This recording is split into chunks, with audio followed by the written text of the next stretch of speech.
Hello, dear friends. Today, I want to cover some of the questions that were raised at the church, and I addressed those questions at the church last Wednesday, but also some questions that came in by email. And there are some more questions that keep coming, and I'll probably compile them and address them separately. So this is over and above anything else that I've already said and written about. So let's start with the first one. Should we force Australia Post to become a bank?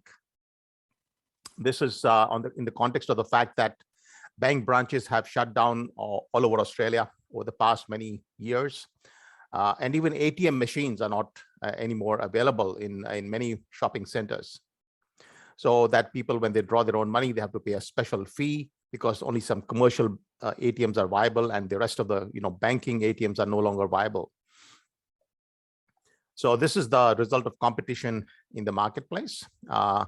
And the fact that the interest rates are so low, the banks have virtually no means to survive. They're basically pretty much, on the back foot with very low interest rates in the environment that we've seen for the last many years. Now, the solution to convert the Australia Post into a bank, which is basically a government bank, I would not support that unless it's the last resort. So let me say that the concern is very valid, that there needs to be some solution to this problem of faced by the elderly because they don't have understanding of the internet, they can't use apps. Many of them, therefore, struggle to get the banking services in Australia. So the remedy for that could be multifarious, could include working out methods to get information to the elderly about how to use these features, or there could be some self-regulatory models within the banking system, so that banks agree that there would be at least one of them would keep a branch open, say in every 5 square kilometers or some such thing. So we need to think of many other options and models and allow a determined options for the banks to go ahead where possible, rather than nationalizing banks because Australia Post for the purpose of banking, because we've seen all over the world wherever governments are undertake the banking exercise, it's a very, very rare for that to be successful. And ultimately, the taxpayer has to fund all this stuff.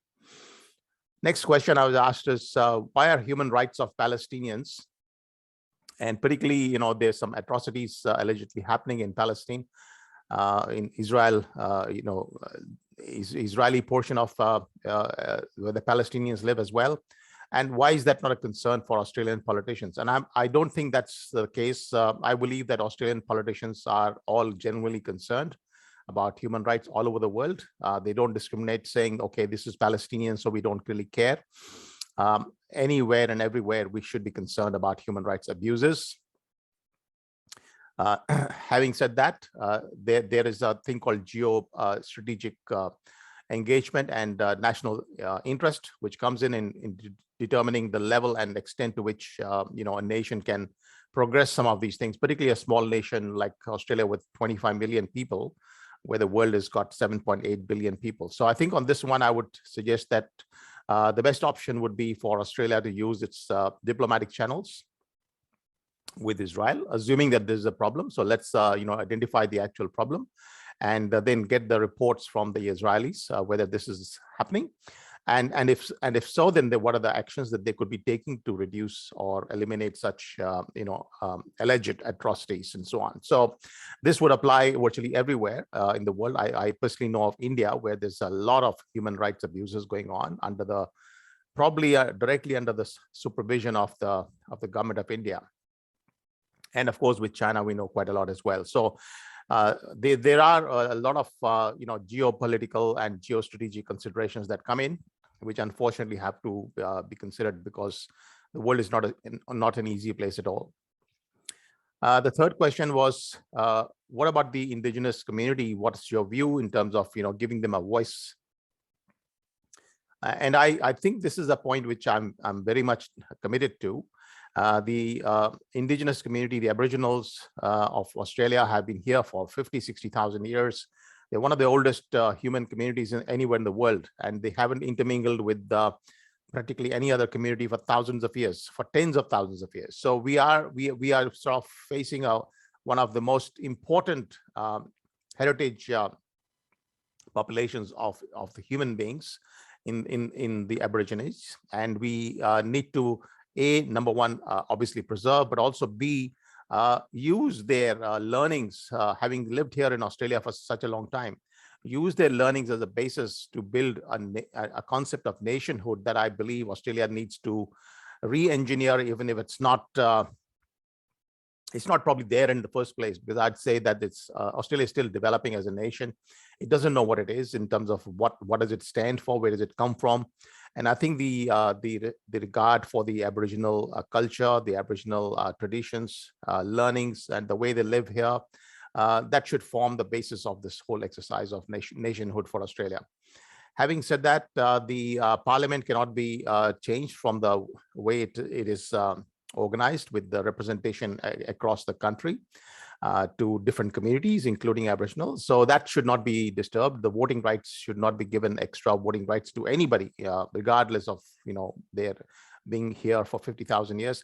But I believe that as part of the concept of nationhood, which I will alluded to, I believe the Aboriginal community needs to have a voice that is heard by the parliament. So it's a voice that is provided as a report, as maybe as a speech by the let's say representative of some sort, whether nominated or elected, and that's not clear how it's to be done.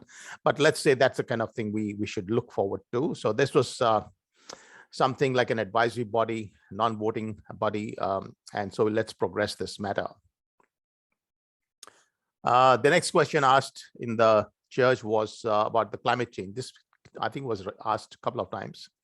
Anyways, the idea was that somebody said there's an existential threat and all that stuff. And my response to that is, let me summarize what I said in the church, that when I look at the history of anything, I believe that correlation does not prove causation. So that's the first thing we learn in statistics. So just because carbon dioxide and temperature are correlated for the last 40, 50 years, or a bit more than that, say 60, 70 years, does not in any case mean that there is a causation going on here.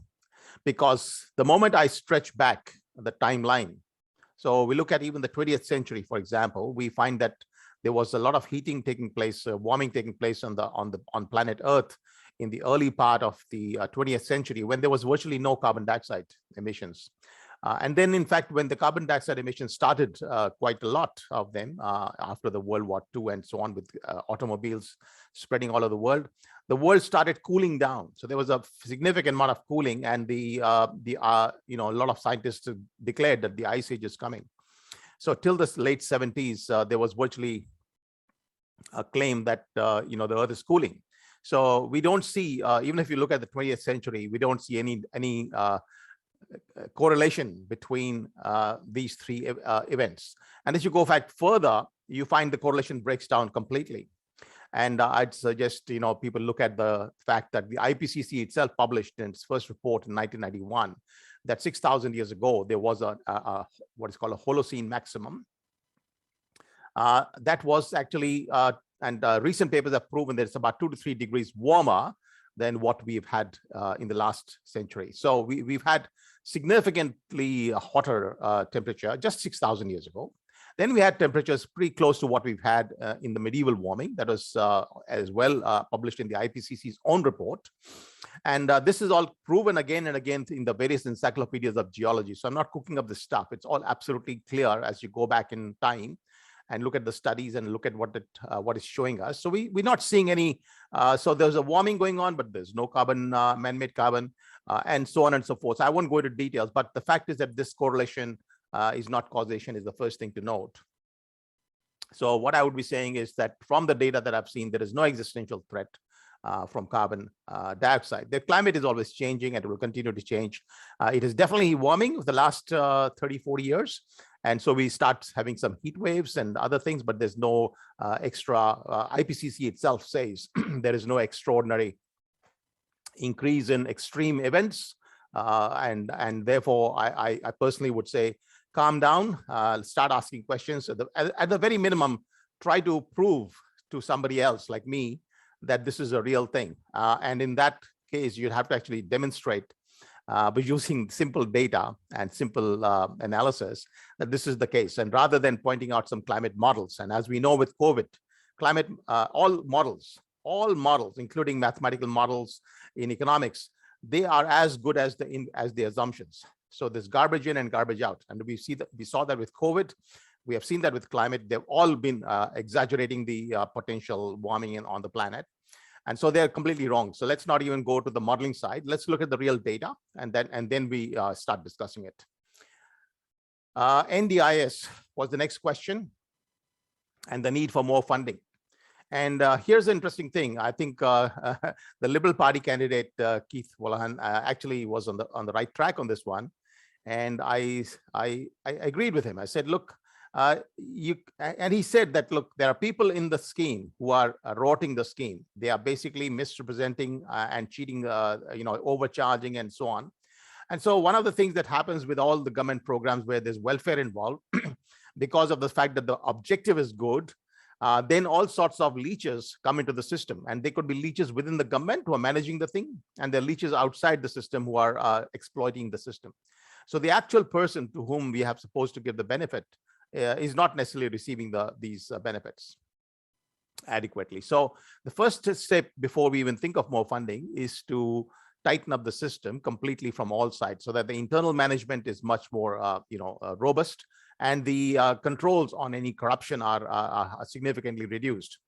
The other point I mentioned in the church, which I don't think anybody else has mentioned, I think it's the most important point, is that the more the government does things that the private sector, I mean the philanthropic sector in this case, can do it by itself, these philanthropic activities are then crowded out. For example, in Australia, I think is the weakest level of philanthropy in the world. I think in the USA where I lived, I saw philanthropy everywhere.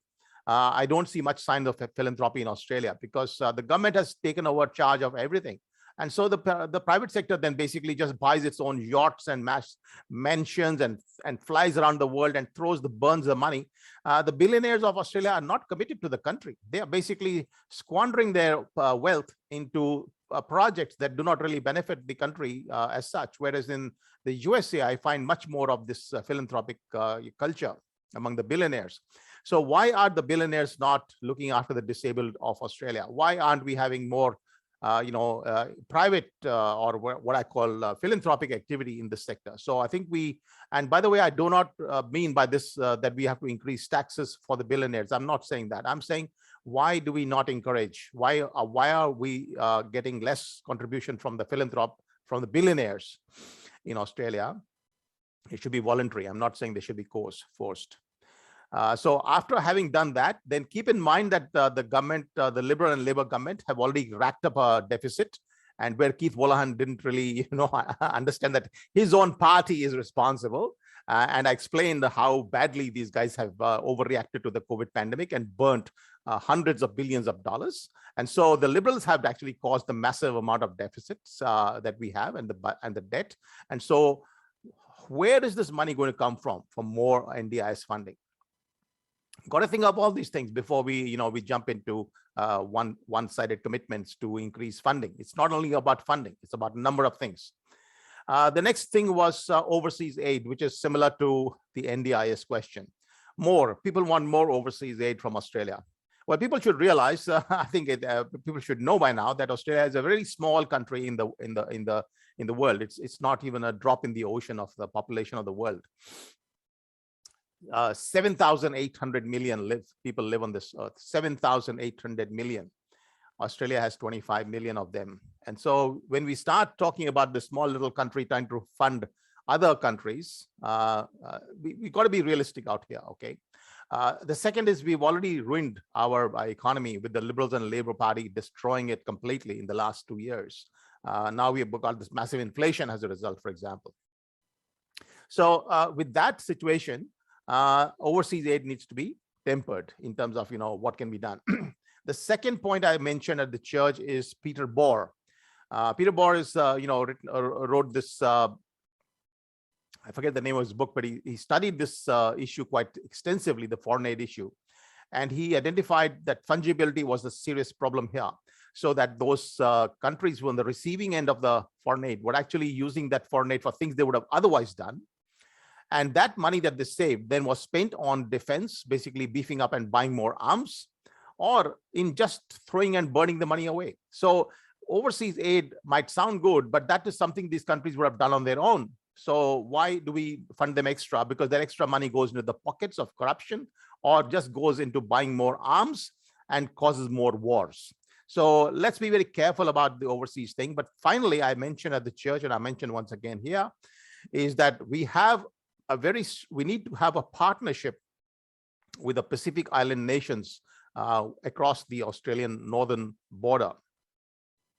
These nations are of geostrategic importance to Australia, and it's not just an aid situation. We have to be partners with them. We need to make sure that these countries are effectively and efficiently run, and that they do not become dependent on China with its Belt and Road Initiative and various debt programs, like they have already, been basically buying off vast chunks of the developing countries in Africa and even Sri Lanka, etc., through the Belt and Road Initiative. We don't want China to essentially develop a property foothold there as a government, which will give them access to maybe setting up foreign bases, armed bases, and so on, military bases.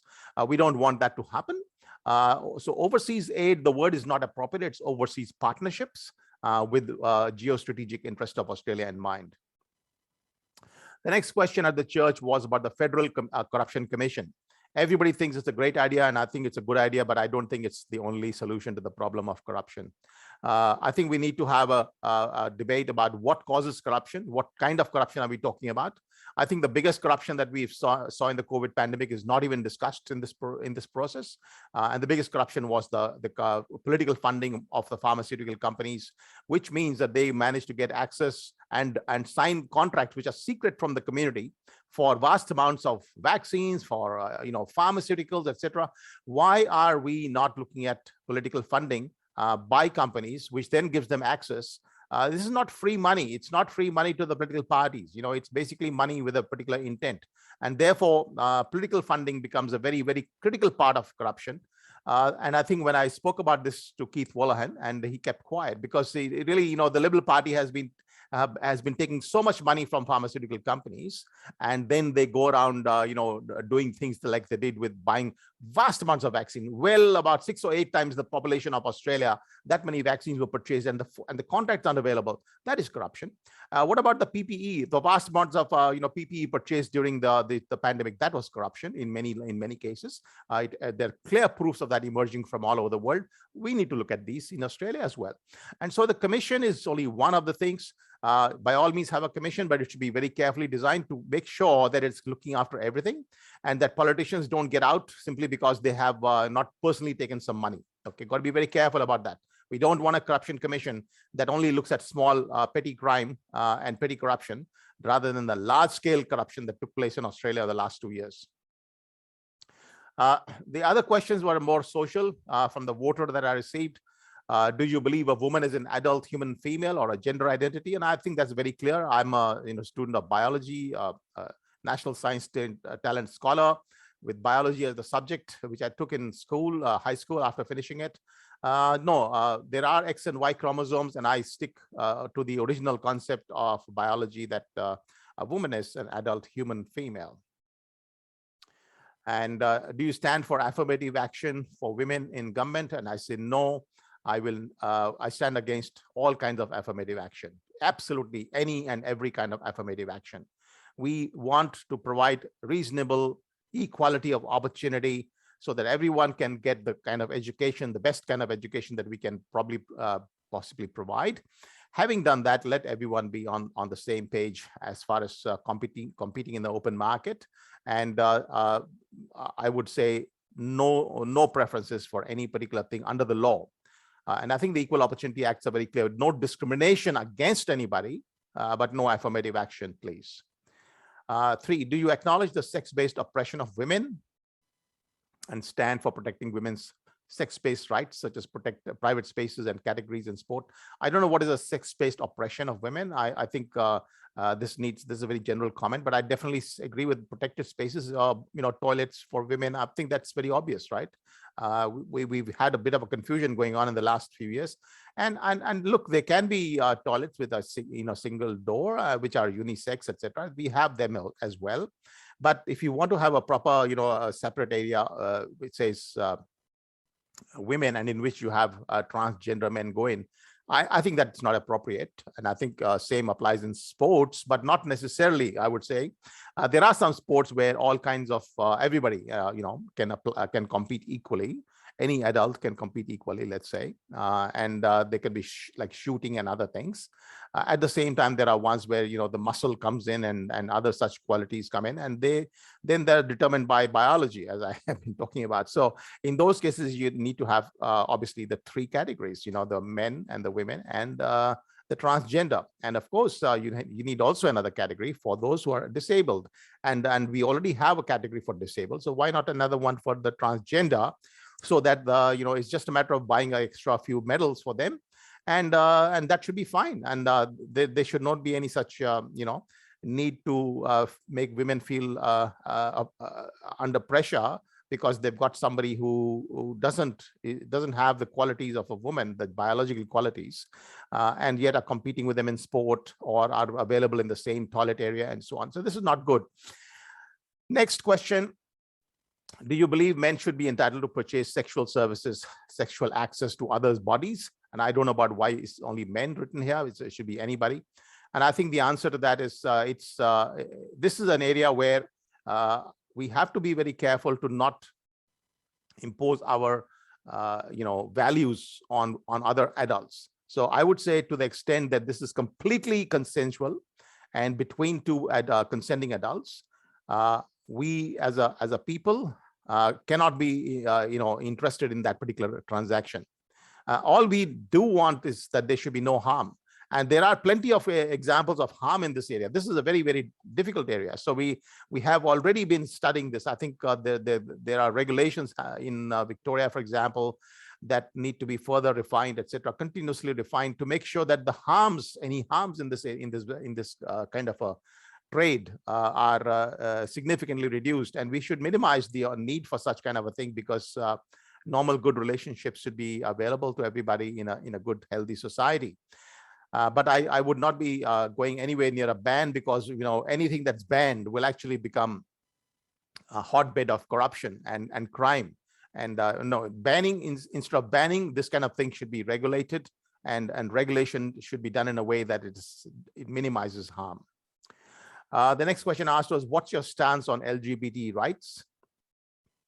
And I think the stance is that everybody is the same. So as far as I'm concerned, everybody has an equal, right under the law, and they have the right to get an equal opportunity for education and other, development.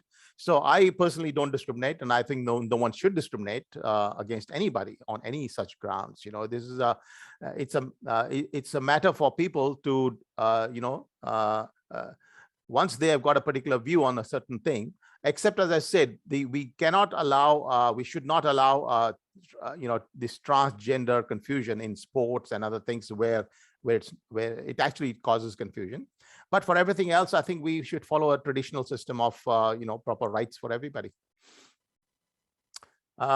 Next is, how would you strengthen equity for disadvantaged and vulnerable populations? And I think the answer I've been alluding to is very clear. It's an equal opportunity for everybody. And particularly the disadvantage does not mean that they are necessarily, incompetent in any form or shape. They're just disadvantaged, maybe economically, possibly in some cases socially. But vulnerable, I don't know what's a vulnerable population. I don't think people as a group are vulnerable, but definitely individuals can be. So in each case, we need to make sure that we are giving appropriate opportunity to the family to get into the, to get the proper education for children and so on and so forth. That would create, greater equity. And of course, we have for the disabled, which is a different group, I suppose. We already have programs, and we should continue with them. But for the disadvantaged, we should actually have more, I would call, I've got a large number of reforms in that areas. For example, the planning reforms, the planning laws of the country actually push the disadvantaged to the outer suburbs. And that's causing a great amount of trouble in, for example, places like Melbourne. So it creates, chronic disadvantage, because these people do not get access to proper public transport, to proper education, etc. So these are areas which we should look at, and I can probably talk about that some other day. Then, how would you support public health and education? I think the word public can please be removed from these things. The idea of everything being public is not a good idea in the first place. And the question is, me supporting them is also a questionable question. I think everybody must look after their own health. That is the first thing. And every parent must look after the education of their own children. This is the first core principle. After that, if they can't, if for some reason they can't, then the government might come in and help. Okay, but it's not a matter of a birthright to everybody that, I can keep eating what I want, become obese, develop a massive amount of heart disease, and then go and get treated at the taxpayer expense. There is no concept of public health in my mind. There is a concept of health, and that is an individual health. Health does not extend from my body to somebody else's body. Okay. Similarly, my mind, whatever it learns, it's privately retained. And so these are private benefits, and private management of these should be done by every individual. In terms of details, I've written a lot about these things. I will refer, let's say, people to my book, Breaking Free of Nehru, where I've given extensive options for health management of health, so that people actually look after themselves first. And the government only steps in where it's absolutely necessary. And likewise for education. So I've given plenty of details there if people are interested. And so there we are. I've just covered off quickly all these questions there. I'm sure there'll be many, many more questions in the coming days. I'll try my best to answer them. Thank you very much.